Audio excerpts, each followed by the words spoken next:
I think there are many areas that women can contribute in a function, like be it any function, whether it's sales, marketing, or procurement.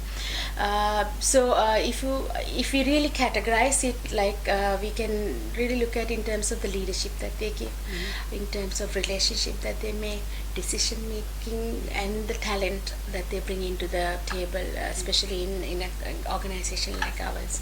So if you look at decision making to start over, if you really look at it and go back, even in a house, I mean, you will basically, a lady would be the one mostly who will make decisions, what to buy, when to buy, what price, where to buy, though your husband may go and buy it for you. You are the one who will tell, you do this, you buy this brand, not that, at this price, they buy this promotion, not the other. So that's the kind of role that a woman plays in a house. So imagine, like in an organization ours like ours, we are in the FMCG business. We market brands to the consumers, to the people who go out and buy there. So when you have a woman or a stream of people who are ladies who are here, you definitely will get that added advantage of taking in the insights a woman will have in why that person would want to buy a certain things at certain brand, a certain price.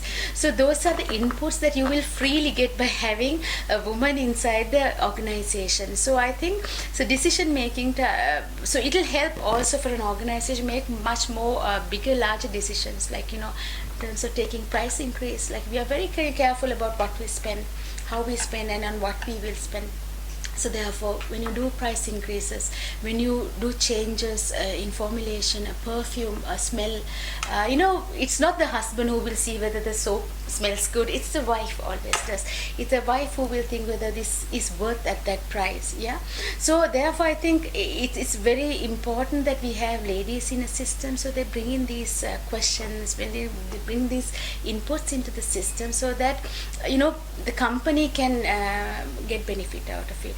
That's in the decision making side. So talent and leadership, if you really look at it, I think what we as women bring into the table is far more different to what men bring in. Like like in the society we think like men would take charge, execute, and we as women we will take care of things, all that. But us being women and us being able to multitask is an advantage that we have. I think we can also take charge and also take care. So in terms of leadership, it's no longer like we don't look at authoritative leadership levels. We look at working on a better understanding, empathetic, with a better listening skills. I think all these areas, I think women have a better edge over men. So when identifying whether a person has a problem, I mean, your motherly instincts will also come in, because you are looking after your children at home and your child has a problem.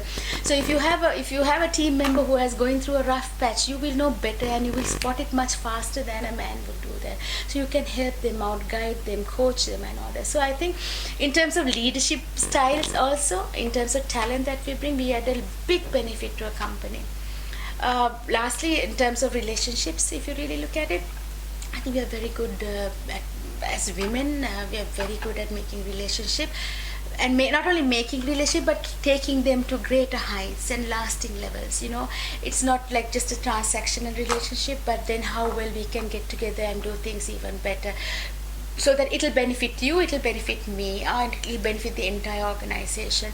So for example, I can say the vendor relationships that I have with my suppliers, I mean, very different suppliers to each other, different social background, different society levels and all that, but we've been able to make this relationship much stronger, so that I have benefited as a company and they also have benefited from me. So the other thing I would like to say is, women also, I think in a way, like we are no nonsense people. Like if I want something, I want it, I get it somehow, and I get it in a way that I don't upset the entire system around me. For example, if you really look at our chairperson, I mean, we are experiencing a lady leader in the system for the first time in Unilever history, who's driving the entire company or at an organizational level.